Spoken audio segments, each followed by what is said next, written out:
All right. Hello and welcome everybody to the new Dead Draw Gaming podcast. I am so excited to be here with you all today. My name is Etchy. Just a brief introduction on myself since I am new to the team and new to this podcast and everything. I'm mostly known for being a Pokemon speedrunner, but I've been playing TCG for almost 2 years now. I have put on some live event stuff in the past. I play a lot. I am not the greatest player in the world by any means, but fortunately, my experience gap and skill gap is being covered by three of the amazing Team Dead Draw Gaming members here with us today. So I'm just going to throw it to them for the intros. So first of all, we have Jake Gearhart, everyone's favorite Iron Hands enjoyer. Jake, how we doing? I'm doing good. How are you? I'm doing great. I'm very excited for this. There's so much cool things we can do with this podcast. I'm really excited to see where we go with it, where we take it. Just kind of generally explaining really quickly before we keep going with the intros. The general idea for this podcast is going to be going through a lot of different topics, both related to current TCG events and also specific topics and themes in the future. This one we're going to be focusing on rotation, probably primarily, and a little bit of Paldean Fates. But it's kind of fluid, and we're going to kind of see how things go from there. But our next speaker today is Gabriel Smart, who just came off a top 8 Dortmund run. Gabe, how we doing? I'm doing pretty good. Been traveling quite a bit. Feels nice to have a couple of weeks off before Vancouver regionals. So it's been, kind of nice trying to catch up on things. Trying to get ready for post rotation as well. So even though there aren't any tournaments coming up for the next week or two, there's a lot of stuff coming up in the future. So just trying to get ready for that. Yeah, definitely a lot to look forward to, which we'll talk about a lot during this podcast episode. And our final guest, the back-to-back Lugia regional champion, Andrew Hedrick. How we doing? Doing okay. I'm also glad for the break without regionals for a while Yeah. because I've had midterms over the last few weeks, so been trying to get those done, but excited to be back on the podcast and talk with the boys. I am excited as well. So there's a lot of stuff to talk about today. Like I said, we're going to talk about Paldean Fate format. Like you said, there's not a lot of events coming up for us as Americans, but there are still events going on. There's Utrecht this weekend, and then there's also the Brazilian regional, which is going to be next weekend. We'll talk a little bit about the Paldean Fates format as a whole. That'll should cover us for both those regionals. But before we get into that, Pokemon Day was yesterday. We're recording this on Wednesday. And we've all been exposed to the new future for the Pokemon trading card game, which is Pokemon Trading Card Game Pocket. Are you guys excited to become pros and get your Worlds Invite in Pocket? Yeah, I that was it, really it seems enthusiastic. seems really interesting. I don't know. It's like it seems pretty different from the actual Yeah, regular trading card game, right? I mean, they still have like cards, but it's it seems like it plays a lot different. yeah. Did, So did you all see like all the kind of changes they've made for this? what I think it might be is kind of like a I think it's similar to I don't know if it's like exactly like some other card games, but I think they might be trying to have like a gateway into the TCG. Hmm. Where like it's like a very basic, like I don't think that any competitive TCG players will have a hard time understanding what's going on. And also we have like so little, I mean, like information as well on it. You like the stuff that they could have provided us could have just been just like beta testing stuff. Like we don't Sure. really have any idea because we've like seen with live that they showed us a very unfinished product the last time we got a TCG card game, but it might be kind of like an easier Pokemon almost and kind of like a Yeah. gateway into it.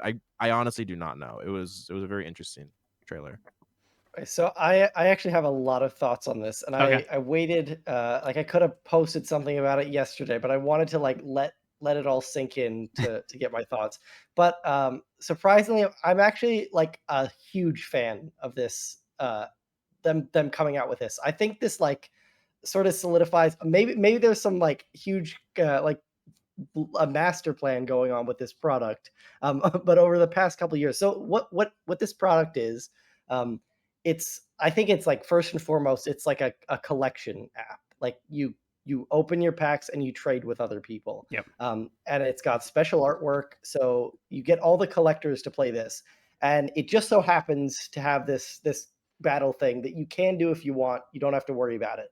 But the battle system seems to be designed so that it's very, very difficult to make a bad deck. So like the difference between a good deck with this and a bad deck is going to be pretty small. and if you just put the shiny cards in your deck, they're probably good because they're EXs and they'll be a bit more powerful than everything else. So I looked at like all the new cards that are designed, and it seems like they're well. First of all, the mechanics that they've simplified, it's basically the same game.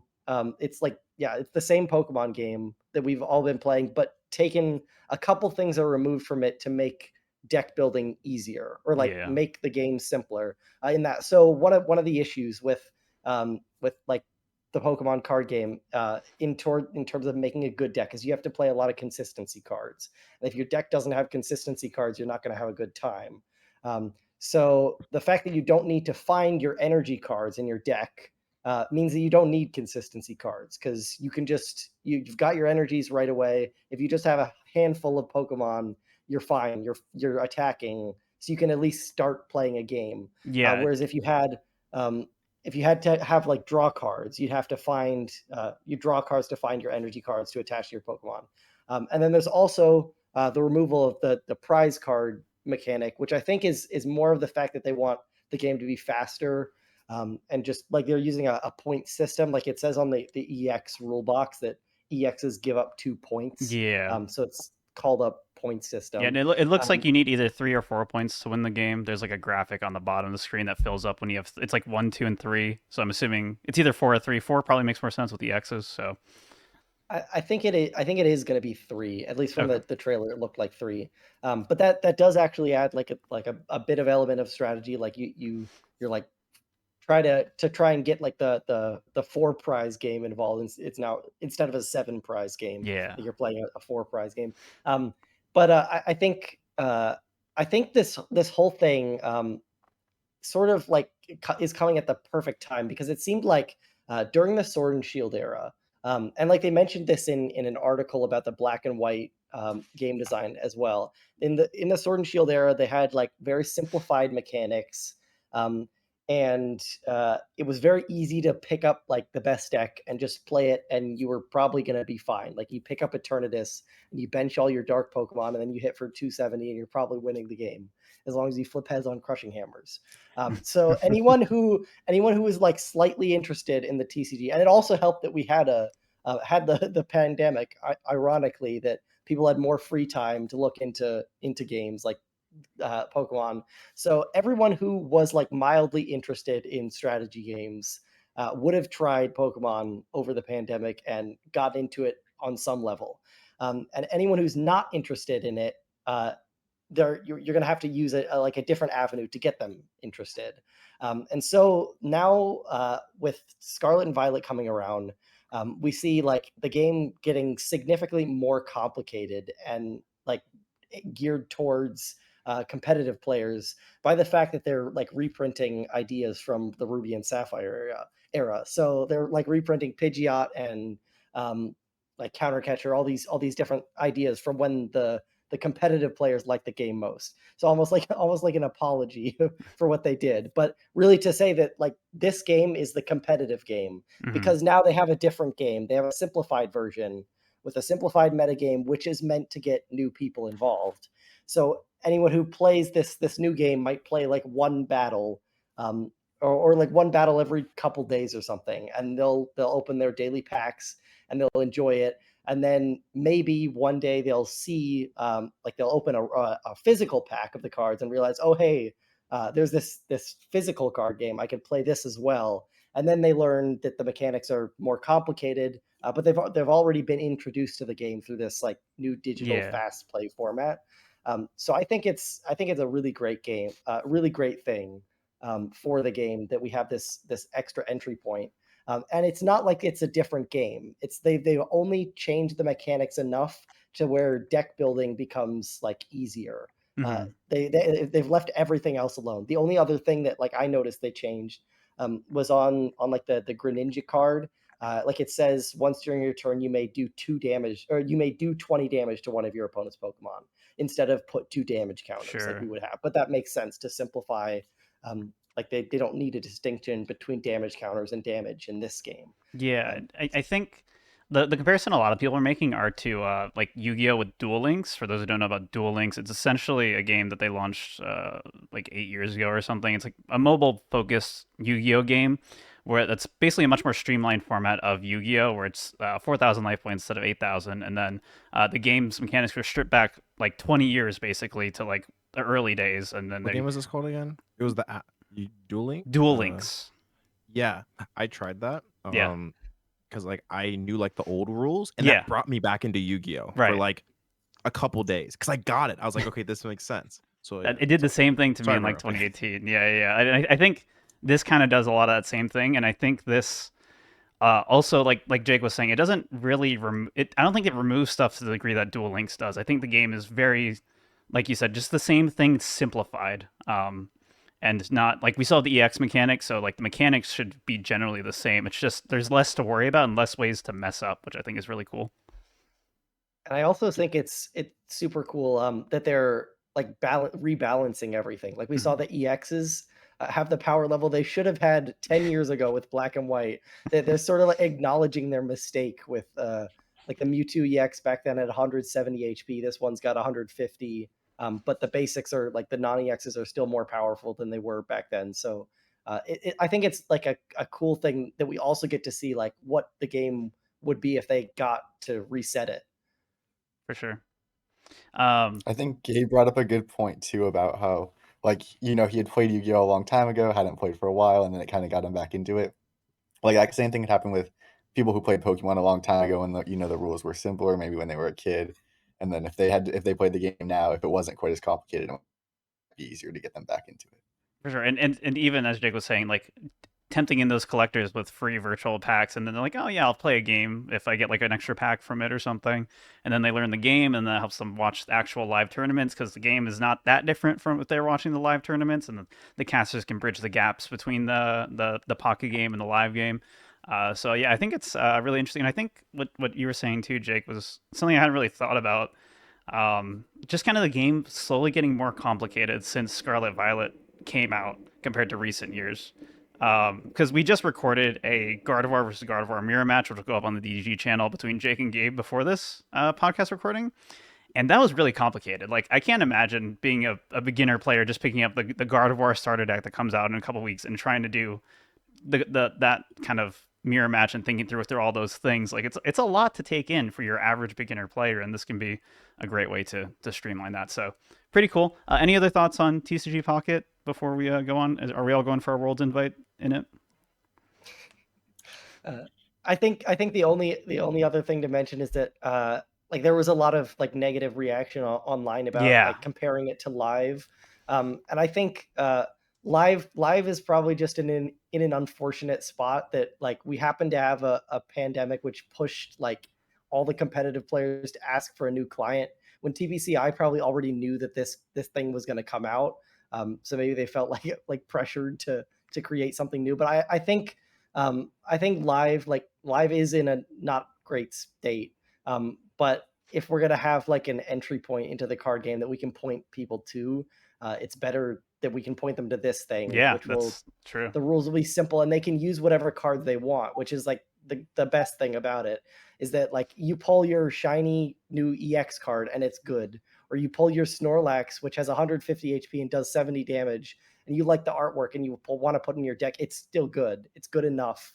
Yeah, Where like the difference between a terrible deck and a playable deck is like it that doesn't exist. Whereas in live, like you got to learn you get your free starter deck, but you're like thrown right in. You have to play the Arcanine EX deck with Bibarel and learn how to play like the full game. You can't use what you want to use because the cards you like the artwork of suck. yeah, definitely a interesting point with it. And I just yeah, it seems like it's a great way to just bring in those types of players, and just being the game I can point new players to. Like when I was doing a beginner focused event, I did a live event where I taught a bunch of players how to play the Pokemon TCG for the first time last summer, and I was like hesitant to recommend people to go download live after because I was like scared that they would try it and hate it.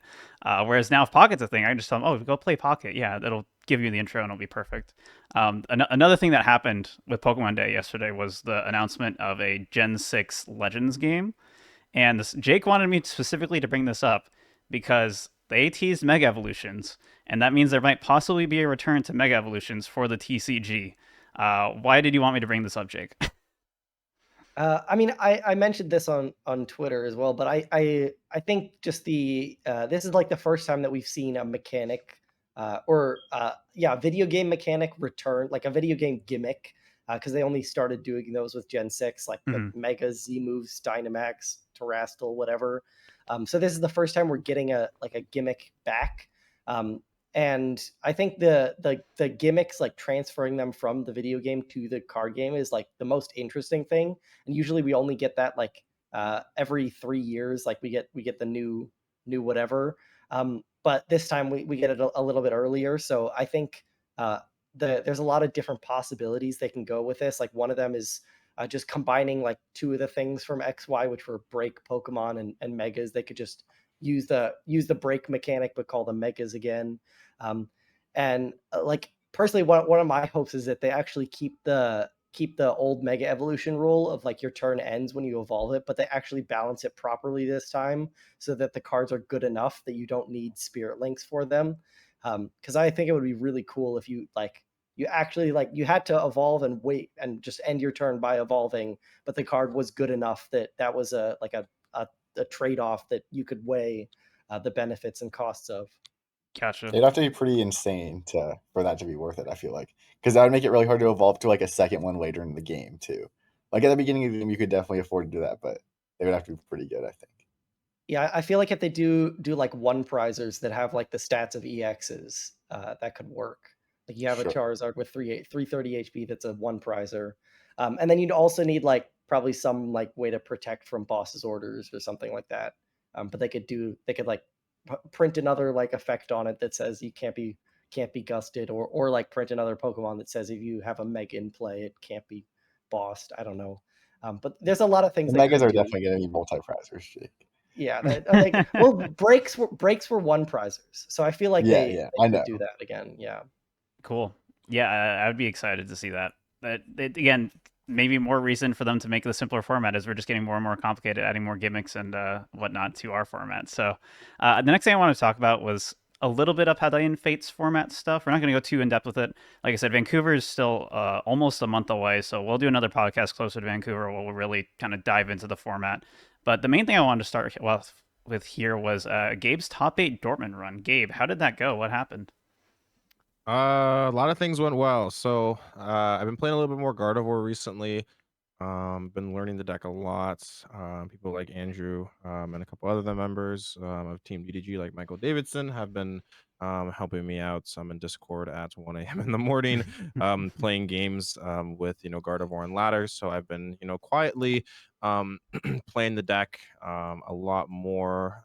For a lot of tournaments, I was just playing things like Mew, and then I was really working on Gardevoir because I didn't want to show up to an event with it, like unless I knew pretty much exactly what I was doing. So I started to show up to a couple regionals with it. I've day 2'd every one I've played in with the deck, and yeah, I got top 8s. Things went pretty well. The deck list was pretty solid. I guess the one big thing that was different from my deck list as opposed to a lot of others was I did play 3 VIP Pass and 3 Fog Crystal, as opposed to, you could say, the more standard 4 VIP Pass and 2 Fog Crystal, and it ended up working out really, really nicely. Yeah, I ended up losing to Goldango. Didn't draw great in Top Cut. I went first in game 1 in top 8 and then missed turn 2 Mirage Step or a second Ralt, so I instantly lost. Won game 2, and then game 3 just did not go my way.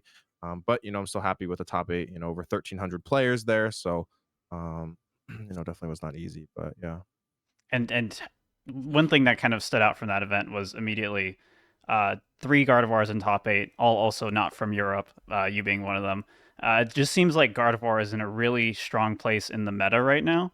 I feel like every time I look on Twitter, I just see people like, oh, I won my League Cup with Gardevoir, won a League Cup, won a League Challenge, blah, blah, blah with Gardevoir. And then it just kind of seems like it's broken. And I wanted to ask you, Gabe, specifically, because you mentioned in a tweet, you said Gardevoir just beats the whole format right now. You are literally throwing, not playing it. Can you elaborate on those thoughts? Yeah, so I don't know what time I posted this? Okay. No. It must have been pretty late at night.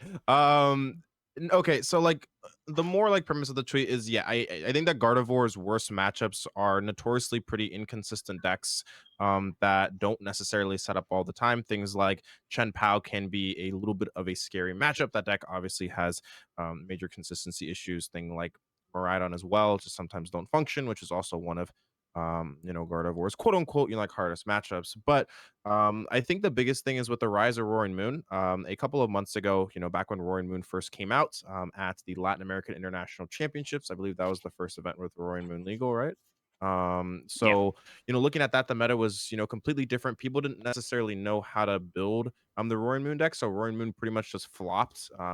People thought it was just going to be like another deck that everyone hyped up, then just did absolutely terrible. And as time kind of went on, we saw Ross's top 8 build from Charlotte, and the deck kind of started to like slowly go up. Like maybe one turn it was 3%, and then maybe went 4%, then it went 6%, and it just like continued to grow and grow and grow, which is actually one of Gardevoir's strongest matchups. So Gardevoir pretty much got an extra 10 to 12% of the format swinging heavily like into Gardevoir's favor. I think the matchup is at least 60-40 in Gardevoir's favor. So Gardevoir got 10 to 15% stronger right off the bat. And also with decks like Chen Pao and also Miraidon starting to lose a lot of popularity as well. Now obviously Chen Pao is back on the rise, but for quite some time like Chen Pao was not really considered a top 5 or even 10 deck even.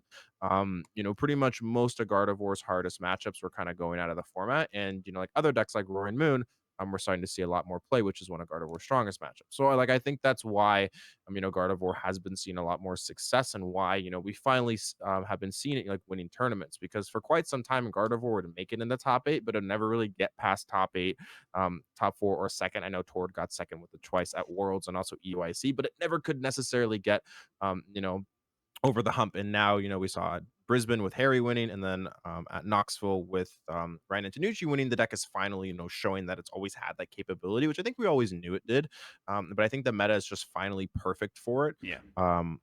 Where the deck is just absolutely just like dominating tournaments now. Any thoughts you want to add on to that, Jake, as the resident person who has played Gardevoir to every event this season? I mean, I think I agree with Gabe a lot that the Roaring Moon has like made it much better to play Gardevoir, because Roaring Moon is like a good Miraidon matchup. I guess it's like pretty close to 50-50, but Roaring Moon like kind of gives some of the other decks that struggle, like Gardevoir struggles against, trouble themselves. That makes a lot of sense, because like favorable matchup. Yeah, like Miraidon numbers had definitely gone down. A lot of Miraidon players just ended up switching to Moon because it does a lot of the same things but more consistently. Moon has completely decimated Rapid, which can be a bad matchup for Guardy depending on what text you include. I forgot to mention that. Thank you. like Rapid disappearing almost immediately as soon as Moon really took over is probably another huge factor. So, I mean, it makes a lot of sense. Yeah. But yeah, I also think that like the reason why Gardevoir just isn't even more played than it is right now, it's already going up, but it's just because the deck is like so hard to play. Like I know for like I was playing the deck since basically after EUIC last year, and I've played it to basically every tournament since. Like I played at Lost Box for a little bit, but I know that like I was not playing too well back then, and it's taken me like at least like until like the first half of this season to get to the point where like I'm confident I could like get into like the top 32s, top 16s if I get a good run. But yeah, before then I like the small decisions add up after a while. So it's a very hard deck to do well with. For sure.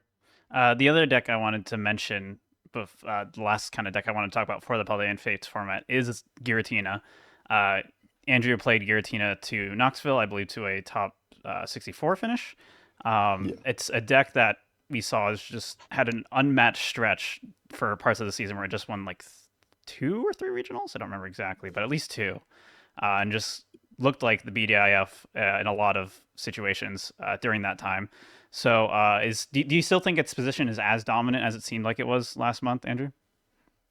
I don't really feel like it's gotten into a worse position. Obviously, the rise of Guardy. Guardy isn't a great matchup, but it's also not like a bad matchup for Tina either. Usually all the games end up feeling really close in that matchup. So I don't think that's a huge issue.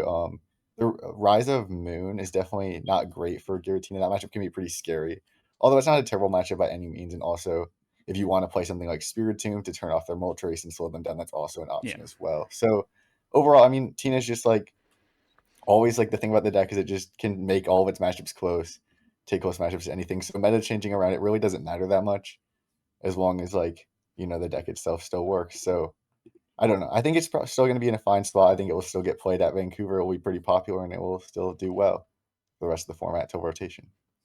Yeah, it makes a lot of sense for sure. So, like I said, Utrecht this weekend. Last minute predictions, Gabe. What do you think is going to win?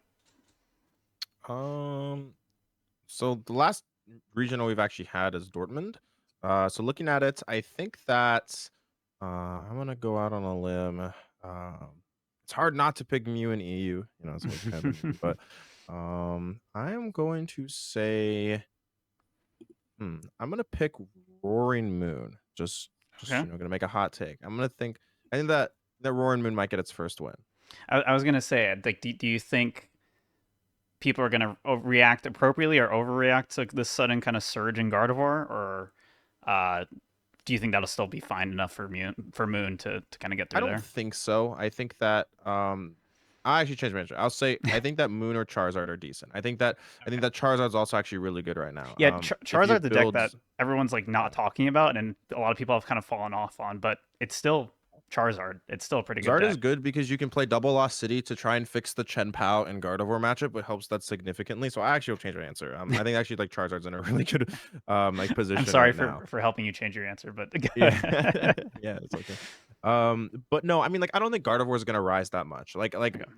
So if Gardevoir was 10% at Dortmund, I don't think it's gonna hit 15% at, let's say, like Utrecht or like the Brazilian like tournament or even like Vancouver. I think that it would have to win Utrecht and also the Brazilian tournament to hit that 15-ish% heading into Vancouver, and that's just largely because a lot of people don't feel comfortable playing Gardevoir. So like one of the reasons as to why like I haven't been like playing the deck for the past like 20 tournaments is because it took me some time to understand all the lines and stuff yeah, like that. Like I like specifically was like, okay, I don't know if I want to play Gardevoir to NAIC. That was a deck I was kind of considering, and then like Worlds as well. Like I was kind of thinking about playing Gardevoir, but I decided just like not to, and kind of went with my comfort pick. And decks like Roaring Moon, decks like Maridon, for example, decks like Lasso and Giratina even now are a lot of people's comfort picks. So I don't think the percentage of Gardevoir will go up more than like maybe 2 or 3% like max.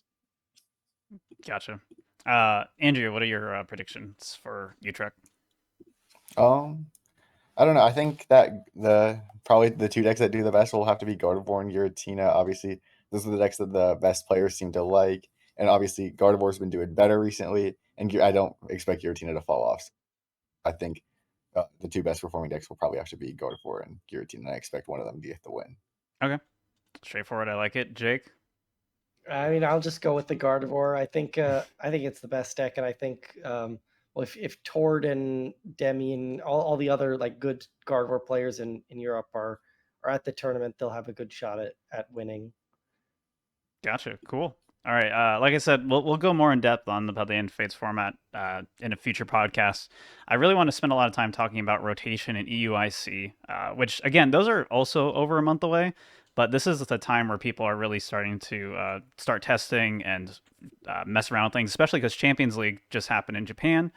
We saw Lugia take the win there. So we have the resident Lugia expert here, Andrew. So I figured that probably is a good place to start. Obviously, this Lugia deck looks very different from what we saw, when you got your wins with it almost not 2 years ago, almost a year and a half ago, something like that.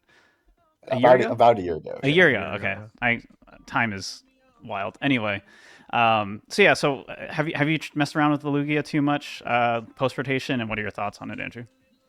Yeah, I've been thinking about it a lot. I think the really only card that you lose that's like important to the deck working is Professor Burnett. Yeah, which is obviously a pretty important card for the deck and one that really made it function, especially after we watched like all of our other discarding cards to the last rotation. Burnett was like the one way you could consistently get your Archeops in the discard pile, and we don't have that now, right? Which is kind of an issue. But as a trade-off, we do get a really good attacking option in Cincino.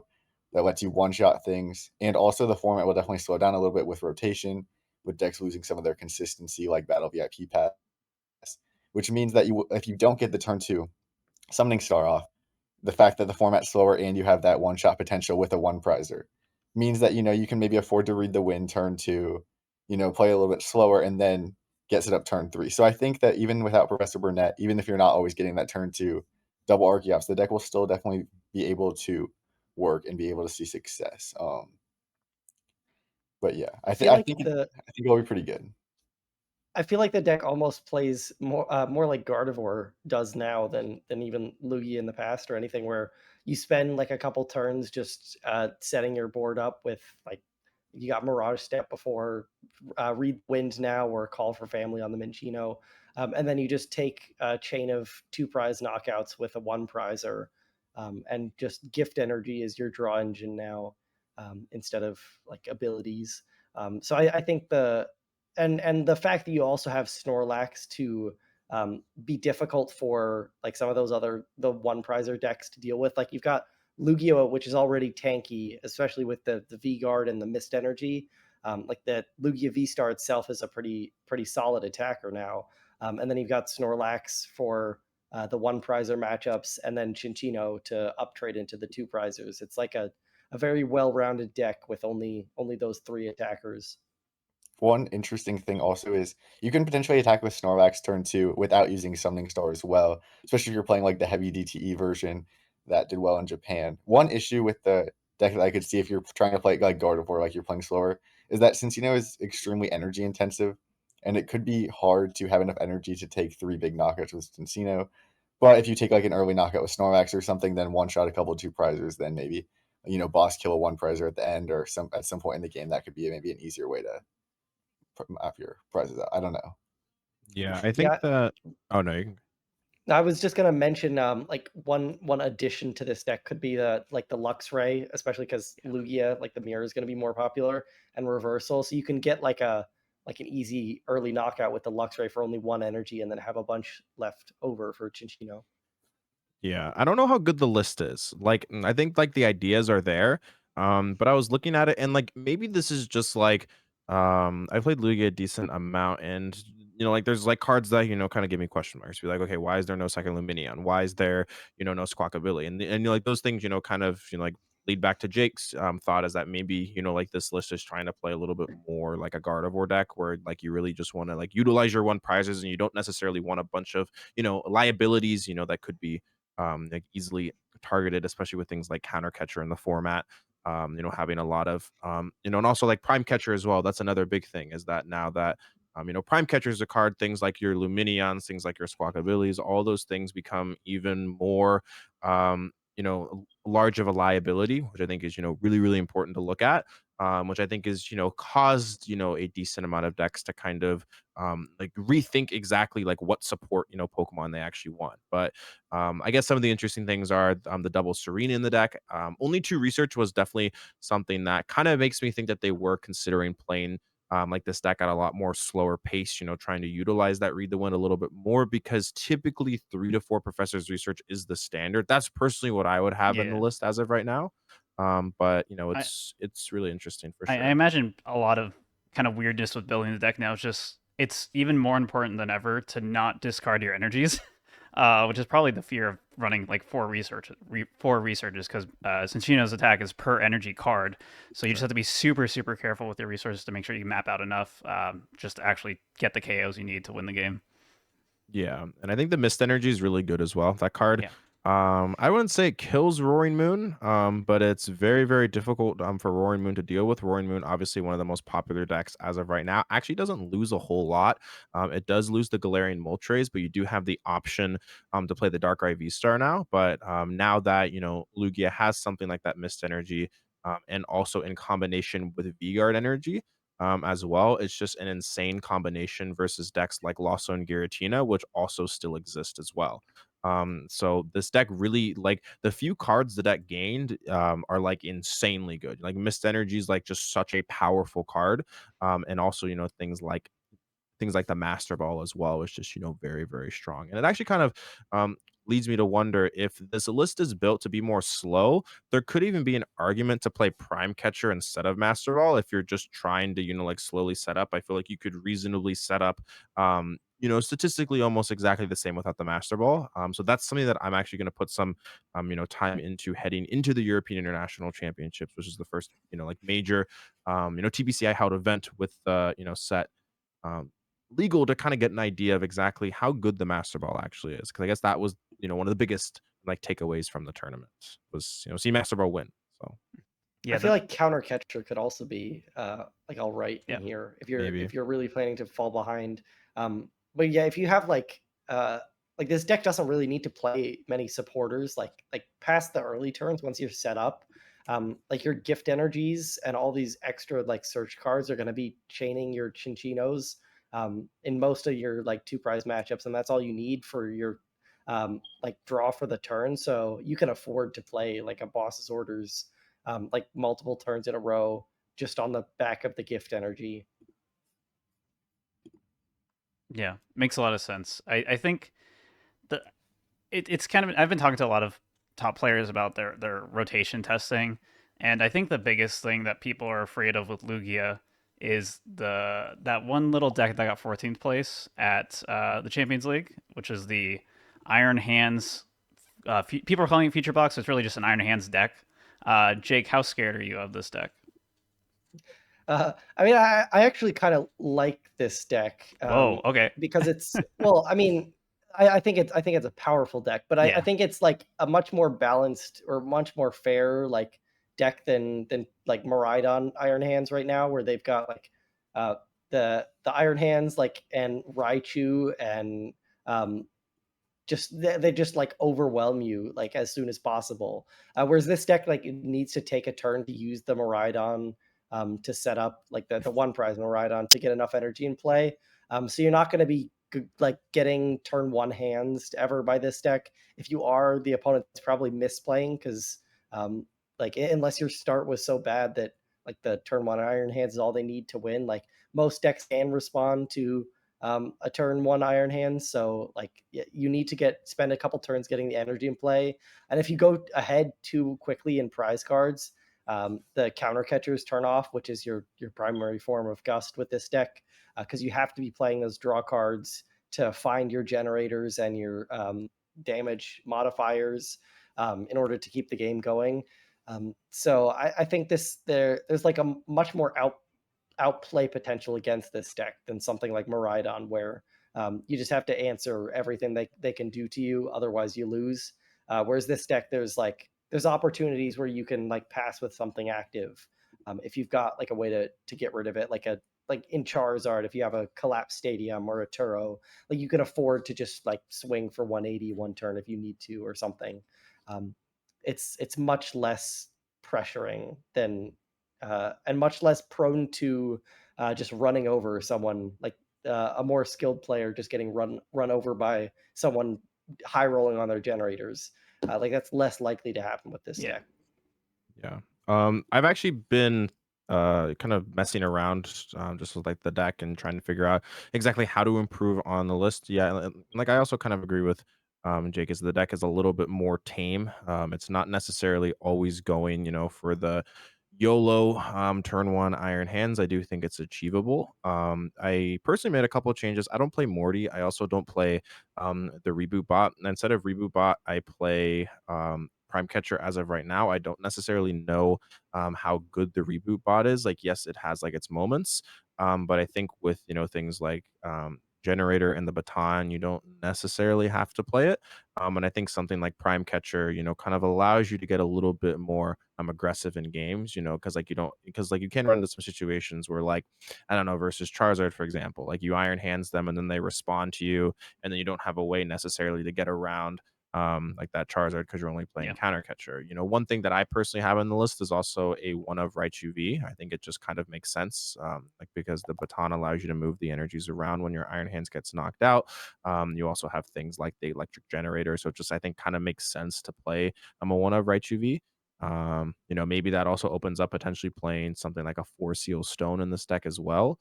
That's also something that you could potentially play because you already play Town Store. Yeah. I do like the gift energies. I don't know if I'd play 3 of them. You might be able to get away with 2 and then adding a 14th energy. I'm not Yeah. 100% sure, but those are kind of my like takeaways, like from the deck. I definitely think that Raichu was like something. I think that's I pretty feel cool. like And I'm so glad you brought up what you just mentioned, game, because I was literally just arguing with Jake right before this about Prime Catcher versus Reboot Pod. Because I was like, Yeah. I'm putting in the Prime Catcher because I was literally only testing against Zard, and Jake was like, no, you need Reboot Pod. So do you want to Do talk you about that, Jake? though? I don't yeah, know. I think Vacuum is really underplayed right now in the from most lists I've seen, Yeah. because there's so many decks that use tool cards, and this deck is like very, very reliant on the baton if you're Yeah. not playing the Reboot Pod. So if you run into like a list with like a Zard list with like 2 vacuums, you're kind of screwed without it. Unless you like if you get below average variance on your electric generators, like you really need the Reboot Pod. And I feel like the Raichu adds even more reason to want to play the Reboot Pod, because you can immediately out of nowhere get 5 energies in play, Raichu Sure. something. Yeah. Whereas, yeah, you don't need to gust if you're just Raichuing off the Reboot Pod. So that's why I like it. I think it's if you're playing Prime Catcher, you're just like way more reliant on electric generator than you need to be. And if we see more of those vacuums and even Beach Court, which turns off your baton, which is something that like Lost Box can play, and some other decks. Yeah, if you run into a Beach Court or a vacuum, it's hard to get up like the cart. Hard to set up 3 Iron Hands in a game without the Reboot Pod. Yeah. My biggest problem is that the Prime Catcher variant. So like the logic behind the Prime Catcher obviously is you or not the Prime Catcher, the Counter Catcher is that you use your Miraidon, they take 1 prize, you then Counter Catcher take the lead by 1 prize, and they knock you out, go down to 3, it's 3 to 4, and then they take a knockout, you take a knockout, and that's that's like the entire strategy of the deck is that you go Prime Catcher, or not Prime Catcher. There's so many catcher cards in the format now. Counter Catcher, Counter Catcher, Counter Catcher. That's just kind of, I think, the strategy like from the deck. But the issue is that if they do not knock out the Miraidon, you cannot do that. Or like if you allow if you as like the Charizard player, for example, like allows them to take a lead intentionally, and then you just go Charizard KO, good luck. Yeah. Because you don't have something like the Counter Catcher as well. So that's my biggest issue with the deck, is I think it's very prone to someone who just chooses not to go on to odd prize cards, because then you have no way to gust anything. So Yeah, we've seen Yeah, I some agree. I lists in don't think City that League do 4 like Counter bosses, Catcher. but yeah. I don't think 4 Counter Catcher can ever be the way to play as your only gush. That seems so bad if your opponent doesn't knock out your Miraidon. Yeah, I agree. I mean, I think the 4 Counter Catcher is like was really good for like this specific tournament, because no one was going to play correctly against the deck. But I think you've with options like if you add an Iron Bundle in there, that can usually get you like where you need to go against Charizard. you play boss, you got especially, gift pretty energy good. too. Yeah, if you play boss and Counter Catcher, I think also the Raichu with like I feel like the Raichu plus the Reboot Pod is like what you need for just like explosive KOs, like maybe even 2 Raichu. If you can, That's because you what I can was probably thinking set too. up multiple in a game. Yeah. Yeah, definitely. The Raichu is very interesting. Really cool idea. I think, yeah, we've seen in City Leagues a lot of Iron Bundle, a lot of people trying out some bosses and cutting down on the Counter Catcher counts. Most people are trying the Prime Catcher, but I think that that sounds really cool. That sounds like a really strong play. I think the next deck to go over then is Charizard, since we've been talking about it so much already. A lot of people are kind of targeting it as the S tier deck of the next format. And there's 2 versions of Charizard that one has basically fallen completely out of favor this format, and then it's going to flip next format where everyone's seems to be way higher on Charizard Barrel. And this is something that is pretty interesting because a lot of people were really confused when the City League results first came out. And people were like, why is everyone playing Charizard Beat Barrel when there's no more path in format now and your Pidgeot can just be completely unchecked? And there's a bunch of reasons for it from what I've read. Who wants to... And this was also asked on Twitter by Austin Myers, just kind of asking what cards help in rotation for each archetype and why you would choose one or the other. I mean, I think I can start. I think Bibarel, well, one of the obvious reasons is that it's harder to get Rotom or into play turn 1, which you really rely on the Forest Seal Stone combo to get like Charizard Pidgeot up immediately. So that's like the obvious reason. But I think one of the bigger reasons is that Charizard, like in the current format, we've got decks like Gardevoir, where they can really pressure, like they can one shot Charizard EX pretty easily. And even stuff like Giratina is super popular, which has the Requiem and whatnot. But I feel like without those like threats that can one hit KO Charizard as easily, like there's much fewer decks which can one hit KO Charizard EX. It becomes stronger to play with a board without two prizers on the bench. Whereas like before having a Pidgeot, it was a liability, but your Charizard was like not at almost as much of a liability as the Pidgeot. Like Right. 330 HP wasn't that much better than 280 HP. Whereas now it is, because there's quite a few things that can hit 280, with like Arctina becoming a more popular deck now. And the Lugia needs one less energy on the Chinchino. And even that Iron Hands, Yeah, which can terrifying now. knock out the Pidgeot for 3 prize cards. There's like a lot of little reasons why you'd rather play a game with just the Charizard EX as the only 2 prizer. And even like if your Pidgeot, if the fact that you have the barrel ends up missing you a turn somewhere in the game, you can probably earn it back just by the fact that you don't have any liabilities in play. Yeah, I kind of agree with those things. I think that's the brand new card that's been translated to Cryptomaniac's Deciphering and something else. I don't know the other translation for it, but I know people are translating it in 2 different things. That card works fantastically.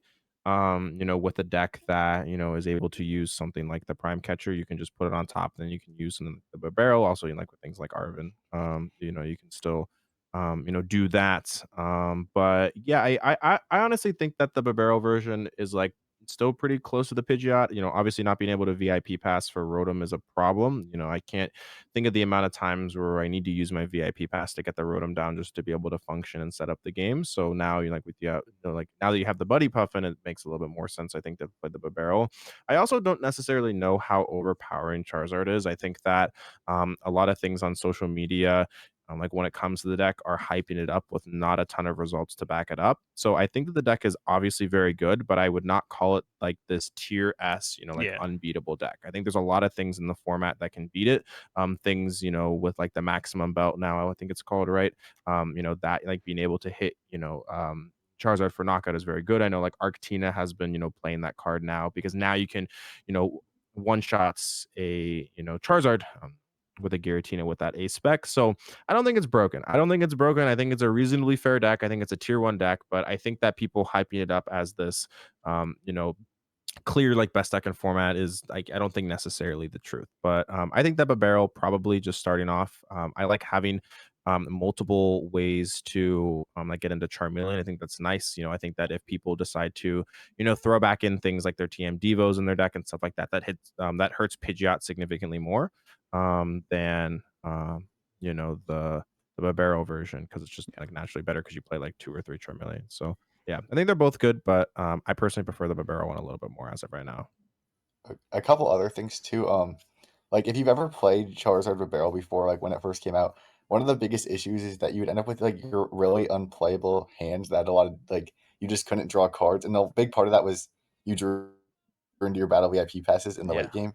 And so one of the advantages of Buddy Poffin in this deck is now you can still burn those cards out of your hand to actually draw new cards, which it doesn't seem too big, but if you played the deck before, like the biggest issue it had was drawing into just completely unplayable hands. So having 4 more playable cards in your deck throughout the game is definitely a positive. And also, one loss for the Pidgeot version, which makes it worse, is Mew Celebrations is rotating, and that was a huge part of how the deck works in the early game, where a lot of times it could get your battle pass for Rotom, or it could help you, get your rare candies on turn 2 since your deck's more reliant on rare candy, stuff like that. So without that, the deck definitely becomes a little bit less consistent as well. So that's another like loss for Charizard Pidgeot.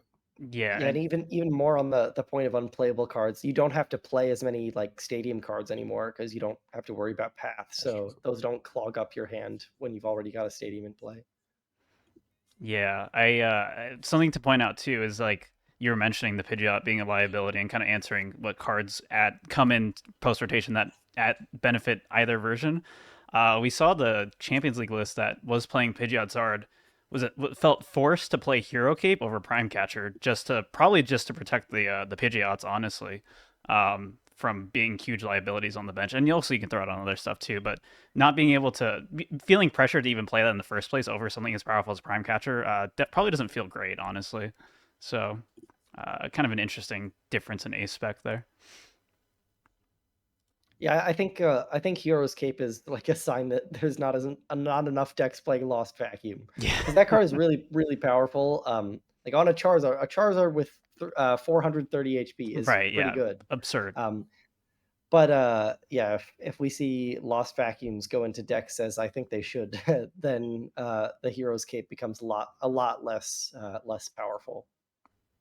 There were some other decks that popped up that are new post rotation, namely Ancient Box. We already talked about the feature on hands, and then Great Tusk Mill. Any thoughts on Ancient Box or Great Tusk Mill? We don't have to go super in depth with it, but just any kind of at a glance thoughts from what you all seen so far. I don't think Great Tusk is that good. Like, I think it's like okay, but like I don't know how it beats like a Lugia that gets like a Lugia into the active Ionos or something like that, and then just starts smacking. Like I think that it's a cool deck. You know, this deck kind of reminds me of this old deck called Houndoom Mill. Way back, I think in like 2015 or 2016. It discarded like the top two cards of your deck, and you played things like hammers and just like way to like kind of disrupt. It would sometimes do well, but it would really struggle against like decks that were able to efficiently just deal lots of damage, like one shot the Houndoom. So that's just like one of the decks that I kind of think of. I think that Ancient Box actually has a lot of potential. I think that this deck moving forward is quite good. I don't think it's overpowering. I think it's balanced, because it does have quite a few consistency issues, I think, just because you don't have a natural like draw engine that's very stable.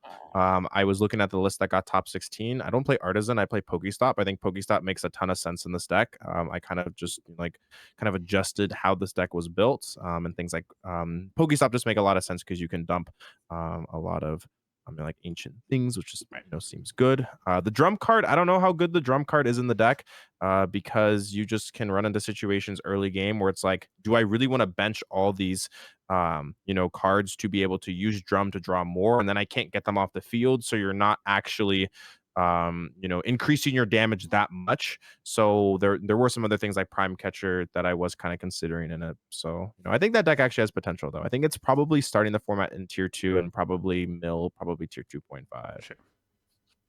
I think one of the important one of the difficult matchups with this deck is Charizard, because it's super hard to get to the 330 HP mark.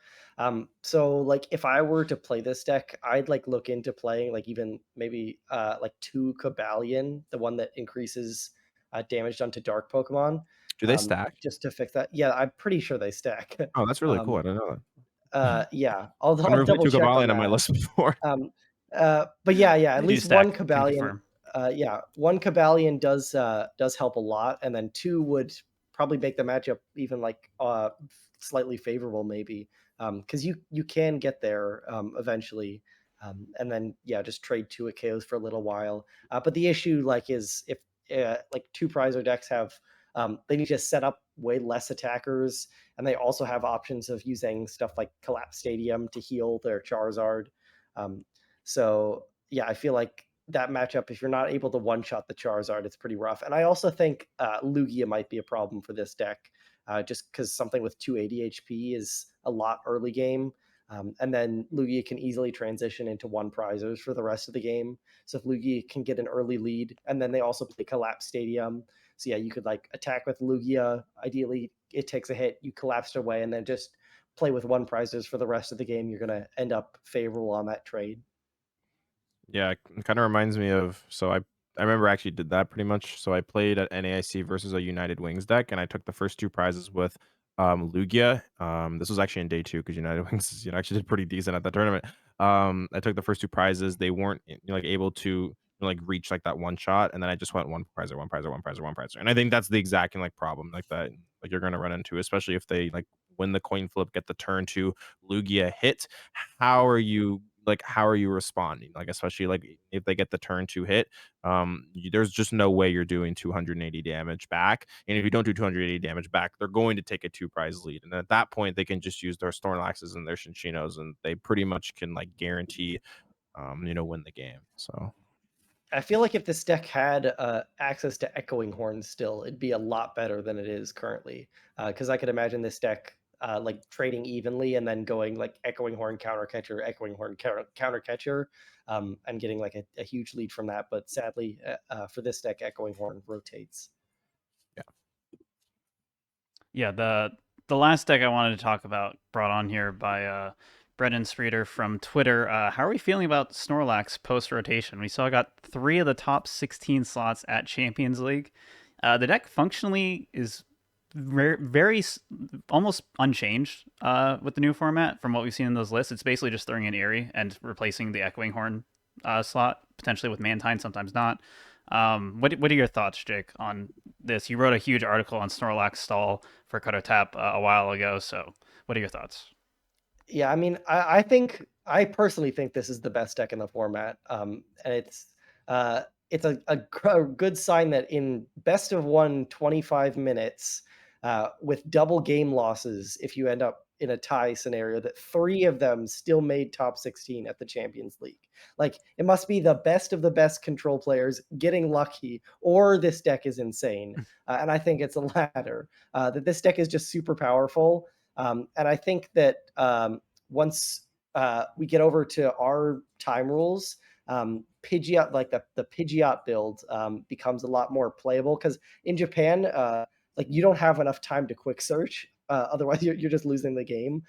So you have to like just draw pass with this deck, or get the Chiyu involved to take like aggressive milling. But the more teched out Pidgeot EX build, which can deal with things like Minior, and beats the Lax Mirror, I think is like very, very strong in this format. Charizard can't really do anything about it. Like, you're not going to tech. If you play Minior, it's just going to get Lost City if the Pidgeot version becomes popular. You can play the 101 Gengar, but if they play Lost City plus the Defiance Band, they can deal with that as well. And then a lot of the other decks like just don't have a way to deal with Snorlax. But yeah, there are some tough matchups for this. Like I know Lugia is probably a bit sketchy. It's easier to stick Temple into play, but Lugia has more attackers and less liabilities. It's really only Luminion is the only thing that can get trapped. But the ancient box could pose a bit of a problem, because there's not much to trap in there as well. Everything can attack, and then also the Iron Hands, Iron Crown deck can get pretty early leads. But at the same time, if they don't play any switch cards, which most variants haven't, then you just trap a Cobalion and you win the game. yeah, I think it's decent. I think Oh, sorry. Here you go. You're good. I was gonna say another deck that poses an issue that really I wasn't like thinking about too much, but has done pretty well is Arctina. I don't Yeah. think that control can deal with that super easily. They can easily kill Rotom with like Arceus and Boss and stuff. They have 4 judges, which is like horrible for you. They don't have very many things that can get trapped super easily. Like, I mean, they do have a couple, but they also do have some switches, and obviously you'd have to get it down under Judge. You'd have to get those things down. Like, it just seems like a pretty annoying deck to face against. They also have Shred for Mimikyu, so Yeah. I don't think you can beat them super easily either. I mean, I'd have to test the matchup. I haven't, but I don't think that's a great matchup for Control either. Yeah, I think stall at beginning of formats can definitely take advantage of players that don't know exactly what they're doing. I think that the Lugia matchup and just like Arceus in general, like has been kind of like I think it's always been okay for stall, but I think if they add Giratina to the mix as well, it becomes even scarier, just due to that shred option. I do think the deck is very, very good. The problem I think will be Lugia. Just because pretty much everything can attack. Them having only 1 Luminion, them not playing things like Pumpkaboo anymore, Squawkabilly. There's a lot of cards that they used to have. that could potentially have been, labeled as liabilities. But now with almost just how slow and conservative this, build of Lugia is, like this build doesn't really have to discard a lot of energies, like it can kind of just sit there using Read the Wind, Serena to draw cards, Jock as well. So it's, you're gonna have to go through pretty much all, 16 to 17 energies as well. Which, is definitely possible for Snorlax, but it's, easier said than done. But overall, like I feel like it can beat most things in the format. Things like Charizard is just like almost an auto when it feels like, like that matchup is just, like so easy. I feel like for Snorlax, and like even if they play Minior, it's not really that big of a deal, because you can loop Mimikyu and also Pidgeot V, pretty consistently, just like over and over again. You can attach, um, onto the Mimikyu, give it more HP with the cape, and there's just really like nothing that they can do in those situations. So, like it's good, but I don't think it's like overpowered by any means. I think there's some hard matchups. Yeah. I feel like some kind of like hybrid approach between because there's like quite a few matchups like Charizard where like, you don't really need much to beat it at all, and then you got a lot more room to worry about like the Arctinas and Lugias. I think there's probably something there that Sander can figure out to deal with those matchups with like 80% of your deck is focused on like that stuff, and then the 20% gets by against the normal trapping strategies. But I think I think for now, like if the Arctina is popular and Lugia is popular, then we might see control get countered by those enough. But yeah, like when that Blood Moon Ursaluna EX comes out in the next set, I think we'll have to revisit that that side of the matchup spread. For sure, for sure. All right, we're running out of time here, so I kind of just want to quick fire some questions that we got from Twitter. We'll try to do this for all of our podcasts going forward. I'd love to have a mailbag continuing. If we don't get to your question and you asked it, I will make sure it's added to the doc, and we'll try to get to it in a future episode. First question from Thomas Patrick asking, I'll be experiencing my first rotation as a player. What should I prepare for? And how can I quickly adapt to a new meta at the first locals? I guess I'll start. So this is like what to prepare for the new format. Yeah, I mean, I think at the very beginning of the format, it's going to be somewhat similar to what's the Japan tournaments look like, and this actually goes into one of the other questions, I believe. So I can kind of answer two at once.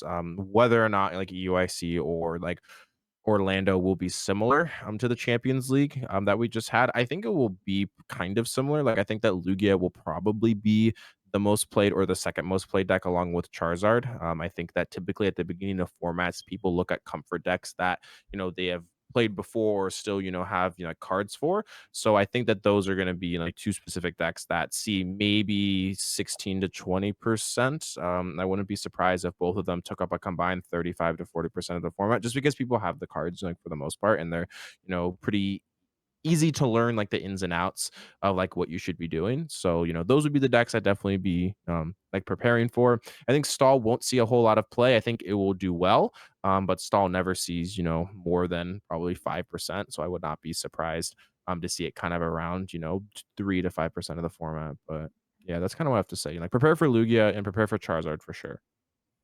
I think one of the most important things after rotation as well is just like making sure you play a consistent deck that like works a lot, because everyone's going to be trying out new things, right? Like there's not going to be a huge there's not going to be a super concentrated meta, especially at the beginning of the format. So just making sure that your deck can set up and win games is a lot of times the most important part. A lot of people will just be playing inconsistent decks that they just cooked up themselves, and a lot of times that's not the best choice in a new format. Sure. Or modifying working decks to add their own text to fix things that don't actually need fixing, or just accidentally making the deck worse. Definitely makes a lot of sense. Yeah. Yeah, I feel like there's not too much difference between just a regular set release and a rotation, other than like I almost equate like a rotation to like 1.5 sets releasing, or maybe even 2 sets releasing at the same time, like the feeling of that. So just like doing the same thing that you normally do, like pay attention to results, and like I especially think following like what happens in online tournaments especially is like a very important thing to do, because those tend to have like uh, online tournaments sort of experience this like deck of the week phenomenon, or deck of like the couple days, where something wins an online tournament and then everybody plays it for the next couple online tournaments. And you can gather like really useful data there about like what the extremes of a format could look like, of like if this deck is like super overplayed, what else happens with it. And I think we'll see that with some of the new decks like that, the Iron Hands Miraidon like counter catcher deck. We'll probably end up it'll be good to get results to see how that deck performs when everybody's playing the new thing, and to see how it performs in a metagame, where it can be countered, or it's the most played deck. Just having that data, I think, is very important for figuring out or predicting what like the actual EUIC meta is going to be. Speaking of EUIC, next question from Maddox, TCG. What approach do you take for deck building into an unknown meta such as EUIC and Orlando? Consistency, consistency, consistency. Pretty much the thing that Hedrick said. Like we've seen this in the past. Like last EUIC, we saw DT Mew, just like a very pure, consistent build. I believe Pablo Meza got top 4 with that. We saw Arceus, win the tournament with Alex Szymanski, just a very consistent deck that did what it needed to do every single game. And I think that's why decks like Lugia will definitely see a lot of success. And actually, I think actually Arceus will do well. And like just because the deck does what it needs to do every single game, regardless of the power level of Arceus not being astronomically high. I think that there, like is a lot of benefits to playing a deck saying, okay, I'm going to sit down every tournament, and pretty much every round of the event, and I'm pretty confident I'll be able to do at least something, which with some decks, is not the case. So, when it comes to deck building, especially at these, like massive tournaments like EUIC and Orlando, for myself, I don't expect myself to be over teching for anything. I just want to be able to play, Pokemon better than like the average player, and I don't want to be losing to things out of my control. So yeah. Yeah, like if you're a good player, Yeah. you can sort of take advantage of the lack of preparation from everybody in the field. Like that's one of the biggest ways you can get an advantage, is if players aren't playing optimally, you'll have an advantage over them. And in a new format, it takes longer for players to learn how to play their deck correctly. So you can, as long as you're playing a consistent deck, you're a good player, you'll have a good shot at doing well, just because of everybody else will need a longer amount of time to get to where you are. Yeah, I think Arctina will probably actually be pretty popular, especially like it is a consistent deck, it's a straightforward deck with a lot of the same matchups, right? Like a lot of like the same game plan in every matchup. Yeah. So I feel like that will be a pretty popular, and that's not a terrible choice either, just to pick a straightforward deck that works and does the same thing in every matchup, because in a new format, everyone's decks aren't going to be working the best, right? Lists still aren't figured out. So I think playing a consistent deck like something like that, not necessarily Arceus, but Arceus or something similar to that, is a pretty good idea. I feel like Arctina though is going to have a hard time against a 15% Lugia field, or even like 10% or something, because Lugia seems to kind of destroy that deck, with like V-Guard putting you out of range and Shinshino being able to take one shots. So if it is like a really Lugia popular format, like I don't think the Arctina will do too well. I mean, it is not the easiest for Lugia to set up under Judge, but I don't know. We'll see, I guess. Yep. It's probably not a great matchup. Yeah, still early. Who knows what'll happen? The only other thing I wanted to add to that as an answer is the advice I got from a very good player, and very useful piece of advice for this tournament, is that like EUIC, these post rotation tournaments are the ones that reward the sheer amount of work you put in more than like any other tournament. So if you want to do well, the earlier you put in work, the more testing you do. This tournament will show it more so than probably any other regular tournament throughout the year. Definitely recommend just putting in the work, putting in as much time as you can. That is the advice I am following, at least. But yeah, that's exactly right. Yep. We don't have time for more questions, so that's going to be it for this first episode of the rebooted Dead Draw Gaming podcast. Thank you all so much, Jake, Gabe, and Andrew. Any shout outs you want to do? Where can people find you on Twitter? Let's start with Jake. Yeah, you can find me Jake K Gearhart on Twitter. Search my name, I'll pop up. You'll just find Jake automatically if you're on TCG Twitter in a 20 comment Pretty thread. easy. So it's all good. Andrew? Yeah, you can follow me on Twitter at PokeHawkeye. Gabe? You can follow me pretty much at everything Smart TCG or Smart_TCG. Shout out Dead Draw Gaming. If you're interested in coaching, hit me up on Metafy. And yeah, thanks for having me. Yeah, thank you all for being here. My Twitter is EtchyOK. I also stream on Twitch at Etchy. We're going to be doing a lot more episodes of this coming soon. Right now, I think we're aiming for a cadence of every other week. So if you enjoy this, please be sure to subscribe to the YouTube channel for us. We would really, really appreciate it. Be sure to like the video, comment. I'm also going to take feedback for these very seriously. So if you have any feedback, feel free to DM it to me directly on Twitter at EtchyOK again, or you can just put it in the comments of the YouTube video too. Like, again, I really want these to be as helpful for you all as entertaining as it is. So that's going to be it for this episode. Thank you all so much for watching. Take care.